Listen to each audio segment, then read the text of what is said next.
বৈষম্যবিরোধী ছাত্র আন্দোলনের যে সমন্বয়করা আছেন তাদের মধ্যে সার্জিস আলম আছেন আমাদের সঙ্গে।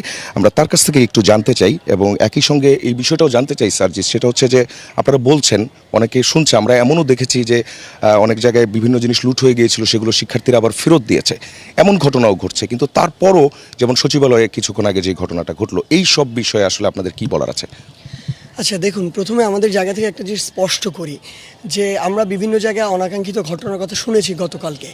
আমরা শিক্ষার্থীরা কখনো কিন্তু এই বিষয়গুলোকে সমর্থন করি না, আমরা আমাদের পুরো আন্দোলনেই কখনো এগুলোকে সমর্থন করিনি। ইভেন আমরা যখন শুনেছি যে আমাদের মিডিয়া কর্মী ভাই বোনদের উপরে হামলা হয়েছে, তাদের গাড়িতে হামলা হয়েছে, আমরা স্পষ্টভাবে এগুলোর জায়গাতে আমাদের জায়গা থেকে প্রতিবাদ জানিয়েছি, কারণ কখনো আমরা এগুলো সমর্থন করি না। এবং যারা এগুলো করছে আমরা অবশ্যই আমাদের জায়গা থেকে বলি তাদেরকে অবশ্যই এই বাংলাদেশের আইনের আওতায় আনা হবে, যে কোনোভাবেই হোক, যখনই হোক না কেন। এবং আমরা শিক্ষার্থীদেরকে কিন্তু অনুরোধ করেছি তারা যেন আজকে রাজপথে থাকে। আমাদের এই যে পূর্ণাঙ্গ যে একটি চাওয়া ছিল সেটি পূরণ হওয়ার আগে পর্যন্ত তারা রাজপথে থাকবে, কিন্তু শান্তিপূর্ণভাবে থাকবে। তাদের জায়গা থেকে যেন একটি ঢিলও ছড়ানো হয়, বরং কেউ যদি এই অপ্রীতিকর ঘটনাগুলো ঘটানোর চেষ্টা পর্যন্ত করে তাদেরকে যেন সর্বোচ্চ প্রতিরোধ করা হয়। সেই জায়গা থেকে আমরা কখনো এগুলো সমর্থন করি না। আরেকটি বিষয় উল্লেখ করি যে আজকে আপনি ইতিমধ্যেই জানবেন যে আমাদের যে অন্তর্বর্তীকালীন যে সরকার, সেই সরকারের আমরা প্রধান উপদেষ্টা হিসেবে প্রফেসর ডক্টর মোহাম্মদ যে ইউনূস তিনি সম্মতি দান করেছেন। তো সেই জায়গা থেকে আমরা অল্প কিছুক্ষণের মধ্যে আমাদের অন্তর্বর্তীকালীন সরকারের যে পূর্ণাঙ্গ প্যানেলটি সেটি আমরা কিন্তু প্রকাশ করছি। অর্থাৎ আমাদের যে সামান্য একটি শূন্যতা তৈরি হয়েছিল দেশে সরকারে, সেটি কিন্তু আর থাকছে না। তো সেই জায়গা থেকে আমরা পুরো দেশবাসীকে এই আহ্বানটুকু জানাই আসলে যে আপনারা একদম শান্তিপূর্ণভাবে আপনাদের যে স্বাভাবিক কার্যক্রমগুলো সেগুলো পরিচালনা করুন।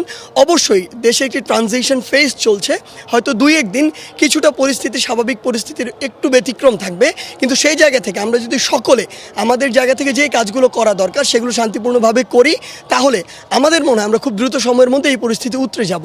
আরেকটি বিষয় উল্লেখ করা প্রয়োজন, সেটি হচ্ছে যে আমরা দেখছি যে পুরো বাংলাদেশে বিভিন্ন জায়গায় আমাদের সংখ্যালঘু ভাই বোন যারা রয়েছে তাদের বাড়িতে হামলা হচ্ছে, তাদের বিভিন্ন ধর্মীয় উপাসনালয়ে হামলা হচ্ছে, বিশেষ করে অন্য রাজনৈতিক মতাদর্শে যারা রয়েছে তাদের বাড়িতেও হামলা হচ্ছে। সো এই জায়গাটি আমরা স্পষ্টভাবে একটি কথা বলতে চাই, ছাত্র সমাজ যে আন্দোলন করেছে এই আন্দোলন কোনো নির্যাতকের বিরুদ্ধে নয়। এই আন্দোলনটি হচ্ছে নির্যাতন যে প্রথাটি রয়েছে, সিস্টেমটি রয়েছে, সেটির বিরুদ্ধে।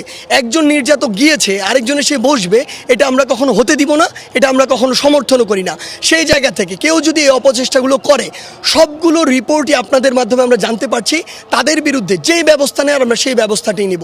এবং আরেকটি জায়গা আমাদের জায়গা থেকে স্পষ্ট করি, সেটি হচ্ছে আমরা আমাদের জায়গা থেকে এটি জানিয়ে দিতে চাই যে ছাত্র সমাজ খুব দ্রুত সময়ের মধ্যে বাংলাদেশে আমাদের এই অন্তর্বর্তীকালীন যে সরকার, সেই সরকারের কাছে এই দাবিটি জানাবে যে খুব দ্রুততম সময়ে যেন বাংলাদেশে একটি নির্বাচন অনুষ্ঠিত হয় এবং জনগণের রায়ে যারা নির্বাচিত হবে তাদের মাধ্যমে বাংলাদেশে আবার ভোটাধিকার এই যে প্রয়োগের সুযোগটি সেটি তৈরি হবে এবং জনগণের রায়ে তাদের যে জনপ্রতিনিধি হবে তাদের মাধ্যমে আবার